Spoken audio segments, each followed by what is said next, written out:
Good morning friends, welcome to morning news. రంగంలోకి SIT, కల్తీ నెయ్యిపై దర్యాప్తు ప్రారంభం. అన్ని కోణాల్లో సమగ్రంగా విచారణ. 3 బృందాలుగా సిట్ అధికారులు, తిరుమల తిరుపతి 2 టీంలు, ఏఆర్ డైరీపై మరో బృందం విచారణ. తిరుమల లడ్డు ప్రసాదం తయారీకి వినియోగించే నెయ్యిలో కల్తీపై దర్యాప్తు మొదలైంది. కల్తీ నెయ్యిలో గుట్టు లాగేందుకు ప్రత్యేక దర్యాప్తు బృందం రంగంలోకి దిగింది. 2019కి ముందు ఏం జరిగింది, ఆ తర్వాత ఏం మారింది, ఇప్పుడు పరిస్థితి ఏమిటి, నెయ్యి కొనుగోలు సూత్రధారులు, పాత్రధారులు, విధి విధానాలపై సమగ్రంగా కూపి లాగాలని నిట్ నిర్ణయించుకుంది. అంతేకాదు, ఈ వివరాలన్నీ తెలుసుకునేందుకు అప్పట్లో టీటీడీ ఈవోలు, బోర్డు చైర్మన్లుగా వ్యవహరించిన వారికి నోటీసులను ఇచ్చి పిలిపించి ప్రశ్నించాలని నిర్ణయించుకున్నట్లు విశ్వసనీయంగా తెలిసింది. గుంటూరు ఐజీ సర్వేశ్వర త్రిపాఠి నేతృత్వంలో Visakha range DIG Lulu back to AP.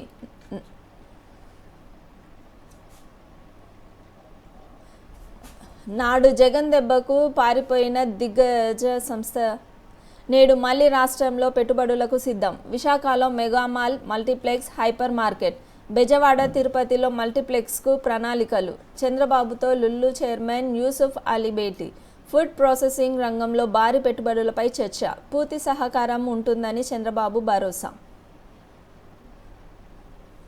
దిగ్గజ పారిశ్రామిక సంస్థ లుల్లు గ్రూప్ ఇంటర్నేషనల్ మళ్లీ రాష్ట్రంలో భారీ స్థాయిలో పెట్టుబడులకు పెట్టేందుకు ముందుకు వచ్చింది. విశాఖపట్నంలో అతి భారీ షాపింగ్ మాల్ నిర్మాణానికి గత తెలుగుదేశం ప్రభుత్వంలో ఈ సంస్థ ఒప్పందం కుదుర్చుకుంది. అప్పట్లో 2200 కోట్ల పెట్టుబడితో విశాఖలో తలపెట్టిన అంతర్జాతీయ కన్వెన్షన్. తర్వాత పేజీ. నెయ్యి నిప్పు, లడ్డు వివాదానికి ఆజ్యం పోసిన జగన్. హిందుత్వ, దేశంపై అనుచిత వాక్యాలు మరింత రెచ్చగొట్టిన వైఎస్ జగన్. ఇతర రాష్ట్రాలకు పాకిన నిరసనలు. బెంగళూరుకు జగన్. ఆలయాల్లో పూజలకు స్పందన అంతంతే. బాబాయి హత్య జరిగిన రోజు మానవత్వం ఏమైంది? తిరుమలకు వెళ్ళదలుచుకోక సాకులు. టీటీడీ బోర్డులో దళితులను నియమించలేదేం? హోంమంత్రి అనిత. హిజ్బుల్లా చీఫ్ నస్రల్లా హతం. బీరూట్ బంకర్లో సమావేశం, గుర్తించి దాడి జరిపిన ఇజ్రాయెల్. నస్రల్లా కూతురు జైనాబ్ మృతి చెందినట్లు ఐడిఎఫ్ ప్రకటన. బీరూట్పై కొనసాగుతున్న దాడులు, 720కి చేరిన మరణాలు.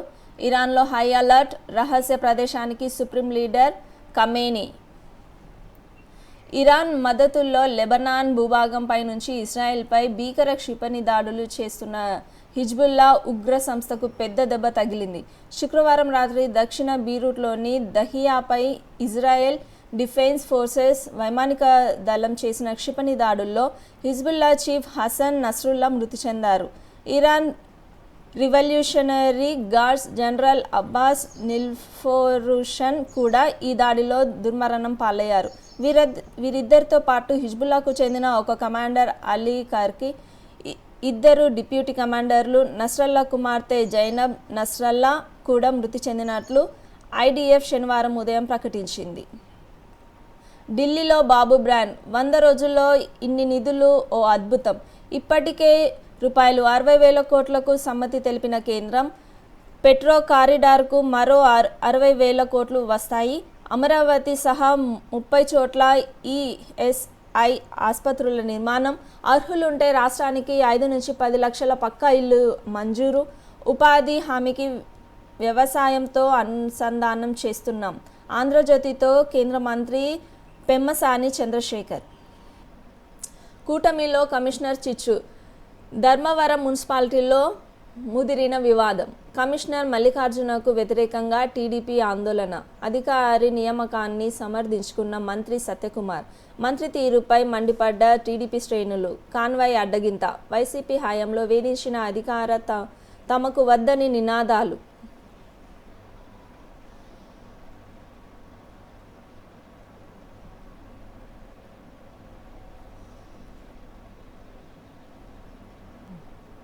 ఐఫా పురస్కారాల్లో మెరిసిన తారాలోకం. చిరంజీవి, బాలకృష్ణకు ప్రత్యేక పురస్కారాలు.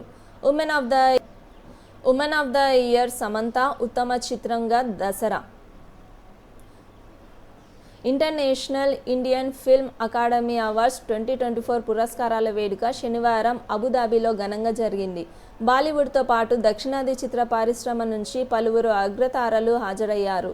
2024కు గాను out standing achievement in Indian cinema పురస్కారాన్ని చిరంజీవి అందుకున్నారు.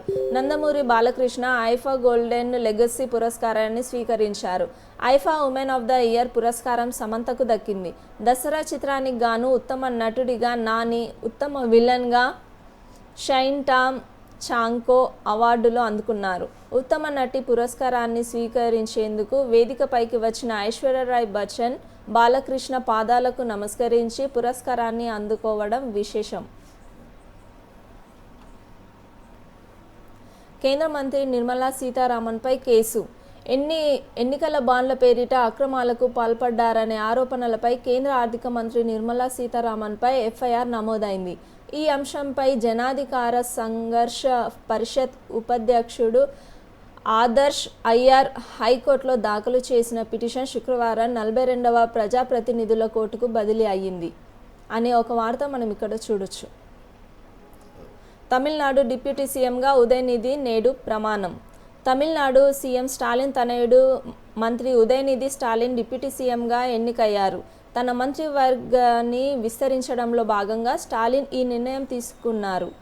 డిప్యూటీ సీఎంగా ఉదయనిధి ఆదివారం పదవీ ప్రమాణం చేస్తారు. ఉదయనిధితో పాటు సెంథిల్ బాలాజీ మంత్రిగా ప్రమాణం చేయనున్నారు. ఓ అవినీతి కేసులో అరెస్టు అయిన సెంథిల్ బాలాజీని మంత్రిగా గవర్నర్ తొలగించిన విషయం తెలిసిందే.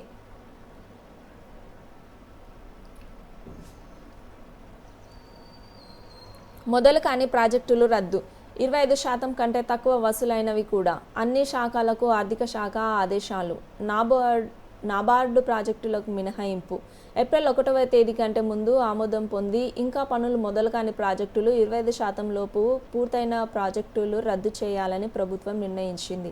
ఈ మేరకు అన్ని శాఖలకు ఆర్థిక శాఖ ముఖ్య కార్యదర్శి పీయూష్ కుమార్ ఆదేశాలు జారీ చేశారు అనే ఒక వార్తనైతే మనం ఇక్కడ చూడొచ్చు. పద్మావతి అమ్మవారిని దర్శించుకున్న సుప్రీంకోర్టు సీజే. సుప్రీంకోర్టు ప్రధాన న్యాయమూర్తి జస్టిస్ డివై చంద్రచూడ్ శుక్రవారం సాయంత్రం తిరుచానూరులోని శ్రీవారి దేవేరి పద్మావతి అమ్మవారిని దర్శించుకున్నారు. సతీ సమేతంగా ఆలయం వద్దకు వచ్చిన ఆయనకు TTD EO Shyamala Rao, JEO Veerabhadram, అర్చకులు సంప్రదాయబద్ధంగా స్వాగతం పలికారు. ధర్మనానంతరం సీజేని ఆలయ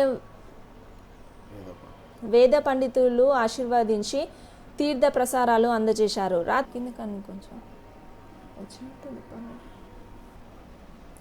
విజయవాడలో చెన్నై షాపింగ్ మాల్ ప్రారంభం.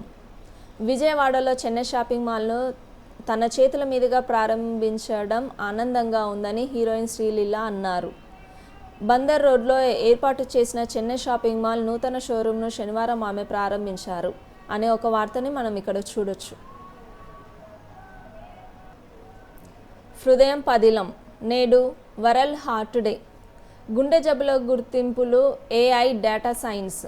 గుండె జబ్బులు రావడానికి గుర్తింపునకు గల కారణాలు విశ్లేషణకు ప్రస్తుతం artificial intelligence and data science మీద వైద్యులు ఆధారపడుతున్నారు. Intra coronary imaging, CT coronary angiogram పరీక్షల ఫలితాలను ఏఐడిఎస్ ద్వారా విశ్లేషించి గుండె జబ్బుల నిర్ధారణలో మెరుగైన ఫలితాలు సాధించవచ్చు. ఒక వ్యక్తిలో 3 రక్తనాళాల్లో బ్లాక్ ఉన్న ఆ వ్యక్తిలో ఎలాంటి సిమ్టమ్స్ కనిపించకపోవచ్చు, కానీ అలాంటి వ్యక్తులు ఉన్నట్లు గుండెపోటుతో చనిపోయిన సంఘటనలు చాలా ఉన్నాయి అనే ఒక వార్తనైతే మనం ఇక్కడ చూడొచ్చు.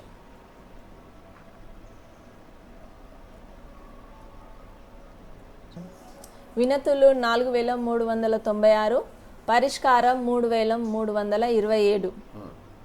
చంద్రబాబు ఆదేశాలతో సత్వర న్యాయం. 3.5 నెలల్లో 75% పరిష్కారం.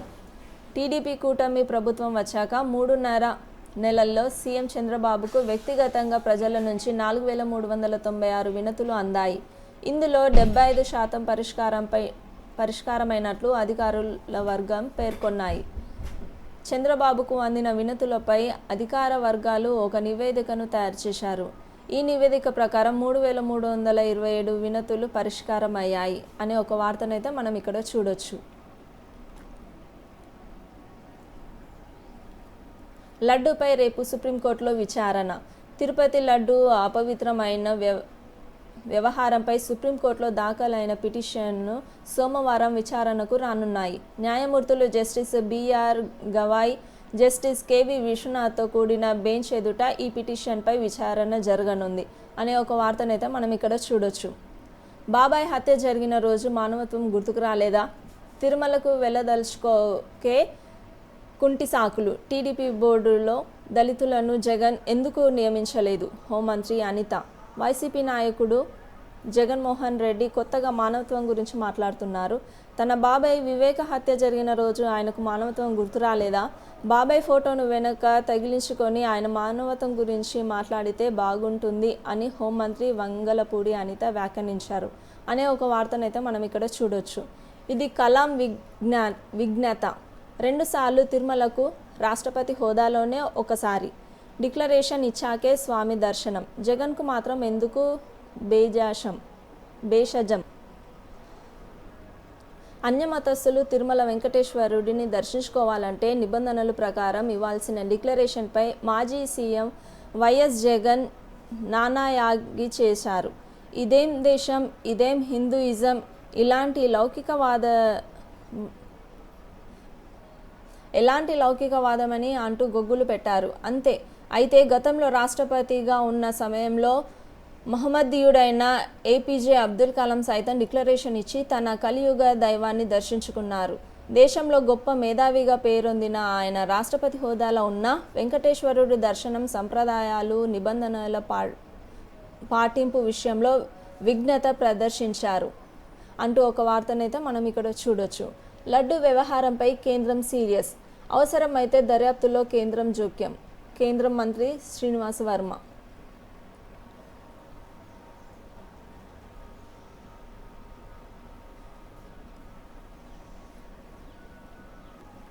బండేసి బెంగళూరు వెళ్లారు.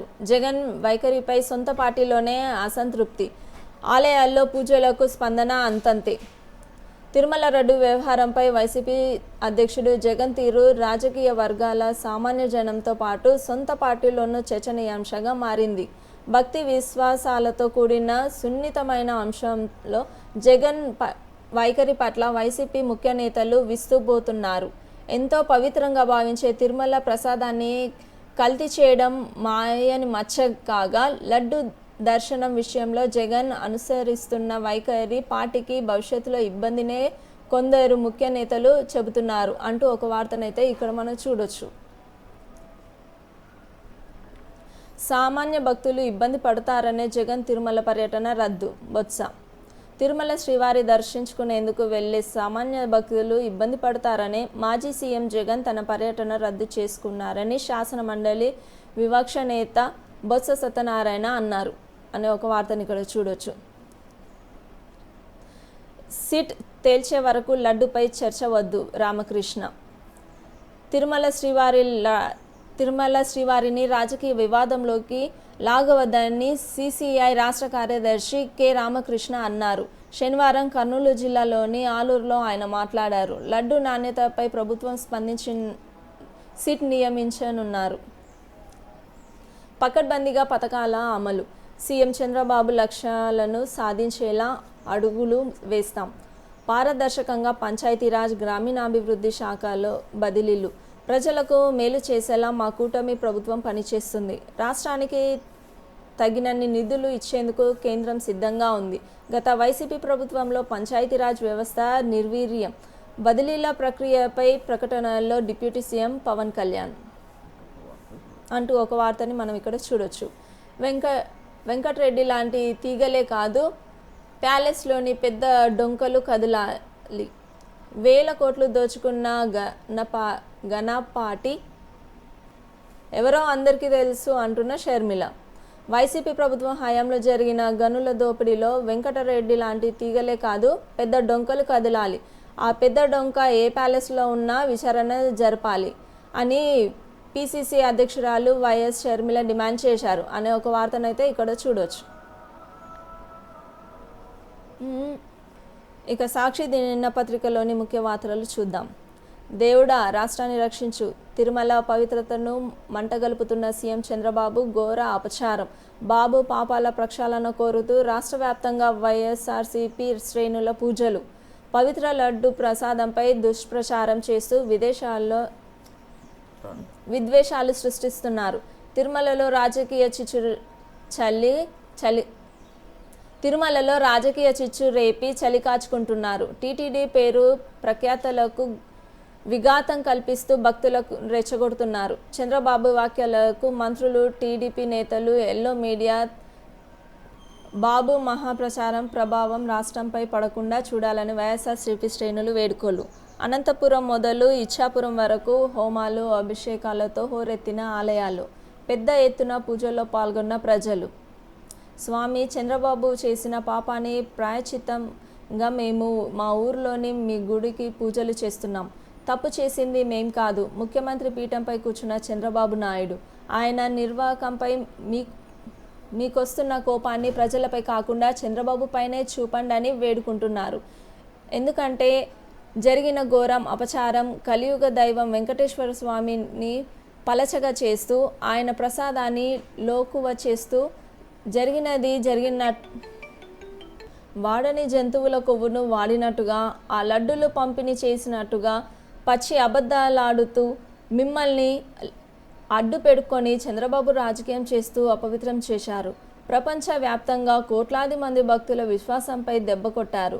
దేవుడు, దైవం అనే భయం, భక్తి లేకుండా, కల్లార్పకుండా చెప్పిన అబద్ధాలనే పదే పదే చెబుతూ ప్రజల్లో విష బీజాలు నాటుతున్నారు అంటూ ఒక వార్తని ఇక్కడ మనం చూడొచ్చు.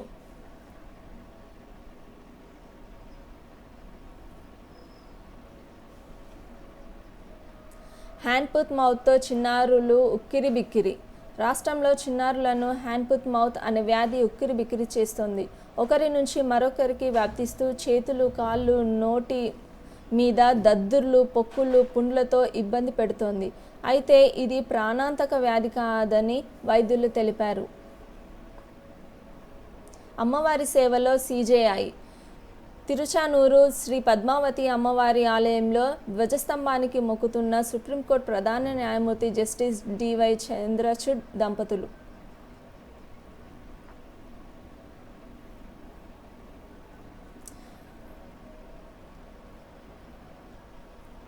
వక్ఫ్ సవరణ బిల్లుకు వైఎస్ఆర్సీపీ వ్యతిరేకం. హైదరాబాద్లో జేపీపీ చైర్మన్ జగదాంబిక పాల్కు రాతపూర్వకంగా స్పష్టీకరణ. జేపీసీ చైర్మన్కు లేఖ ఇచ్చిన ఎంపీ విజయసాయిరెడ్డి, మాజీ ఎమ్మెల్యే హఫీజ్ ఖాన్. ముస్లిం సమాజం ఇబ్బంది పడకూడదన్న జగన్ ఉద్దేశం. వక్ఫ్ బిల్లుపై టీటీడీ డబుల్ గేమ్ ఆడుతోంది. వాన తగ్గింది, వరద ఆగింది. అయినా తటాకాలను తలపిస్తున్న అమరావతిలోని పలు ప్రాంతాలు. వాన ఆగింది, వరద తగ్గింది, కానీ అమరావతిలో నీరు మాత్రం ఇంకా తగ్గలేదు. ఇక్కడ నీరు ఇంకటం లేదు, ముందుకు కదిలే మార్గం లేదు. ఫలితంగా ఇప్పటికే అనేక ప్రాంతాలు తటాకాలను తలపిస్తున్నాయి. గత నెల 30-31 తేదీల్లో ఉమ్మడి కృష్ణా, గుంటూరు జిల్లాల్లో భారీ వర్షాలు కురిశాయి. అదేవిధంగా ఎగువ ప్రాంతాల్లో కురిసిన వర్షాల పట్ల అటు బుల్డమనేరు, ఇటు కృష్ణానదికి వరద పోటెత్తింది. ఈ నెల 1వ తేదీ నుంచి 10 రోజుల పాటు కృష్ణానదికి వరద కొనసాగింది. దీంతో అమరావతి ప్రాంతాన్ని వరద ముంచేసింది. ప్రధానమైన సీడ్ యాక్సిస్ రోడ్తో పాటు హైకోర్టు, సచివాలయం తదితర ప్రాంతాలకు వెళ్లే రోడ్లు నీట మునిగాయి. 4-5 రోజులు రాకపోకలు సాగించడం కూడా కష్టతరంగా మారాయి అనే ఒక వార్తని ఇక్కడ మనం చూడొచ్చు.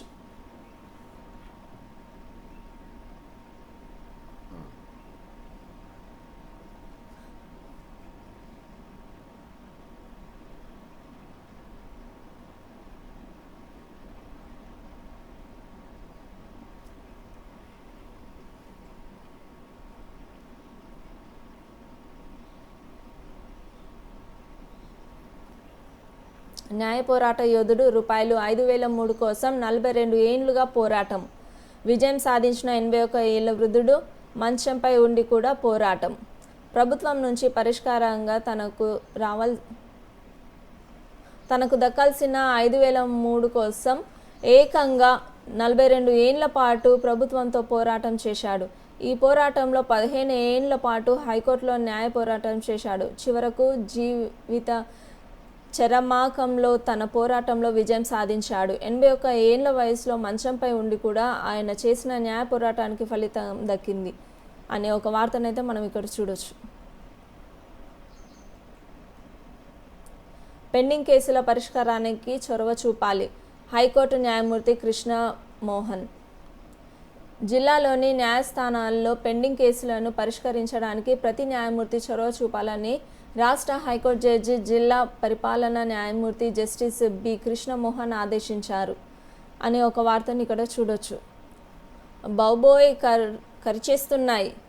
దేశవ్యాప్తంగా పెరుగుతున్న కుక్క కాట్లు. గత ఏడాది 30,43,339 కుక్క కాటు కేసులు నమోదు. 286 మంది మృతి. శునకాలు చెలరేగిపోతున్నాయి. దేశవ్యాప్తంగా నిత్యం 8,300 మందికి పైగా ప్రజలు కుక్క కాటున బారి పడుతున్నారు. అధికారిక గణాంకాల ప్రకారం 2023లో దేశంలో 30,43,339 కుక్క కాటు కేసులు నమోదయ్యాయి. ఇందులో 286 మంది మరణించారు అనే ఒక వార్తని మనం ఇక్కడ చూడొచ్చు.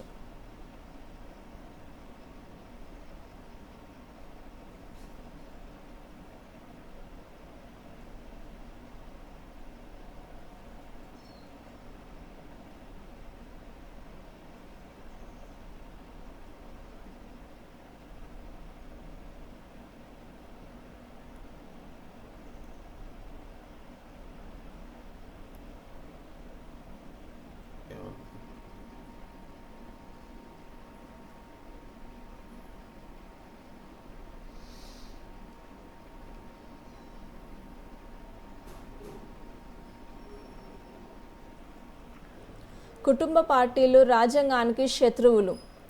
కుటుంబ పార్టీలైన కాంగ్రెస్, నేషనల్ కాన్ఫరెన్స్, పీపుల్స్ డెమోక్రటిక్ పార్టీ భారత రాజ్యాంగానికి అతిపెద్ద శత్రువులని ప్రధాని నరేంద్ర మోడీ మండిపడ్డారు. ఓటు బ్యాంకు కోసం సమాజంలో అణగారిన వర్గాల హక్కులను కాలరాశారని, రాజ్యాంగ స్ఫూర్తిని హత్య చేశాయని నిప్పులు చెలిగారు. ఆ మూడు పార్టీలు జమ్మూ కాశ్మీర్కు తీవ్ర గాయాలు చేశాయని ఆరోపించారు అనే ఒక వార్తనైతే మనం ఇక్కడ చూడొచ్చు. కర్ణాటకలో నిర్మలపై కేసు. అధికార దుర్వినియోగానికి పాల్పడ్డారని, ఎన్నికల బాండ్ల పేరిట కోట్లు దోచుకున్నారని కేంద్ర ఆర్థిక మంత్రి నిర్మలా సీతారామన్పై బెంగళూరులో కేసు నమోదైంది. నిర్మల తదితర పారిశ్రామికవేత్తలను బెదిరించి ఎన్నికల బాండ్ల పేరిట 8,000 కోట్లకు పైగా లూటీ చేశారని జనాధికార సంఘర్ష సంఘటన నేత ఆదర్శ్ ఆర్ఐఆర్ ఫిర్యాదు చేశారు అనే ఒక వార్తనైతే మనం ఇక్కడ చూడొచ్చు. డిప్యూటీ సీఎంగా ఉదయనిధి. తమిళనాట వారసుడికి పట్టాభిషేకం జరిగింది. ముఖ్యమంత్రి ఎంకే స్టాలిన్ తనయుడు ఉదయనిధి స్టాలిన్కు ఉప ముఖ్యమంత్రిగా పదోన్నతి లభించింది అనే ఒక వార్తనైతే ఇక్కడ మనం చూడొచ్చు.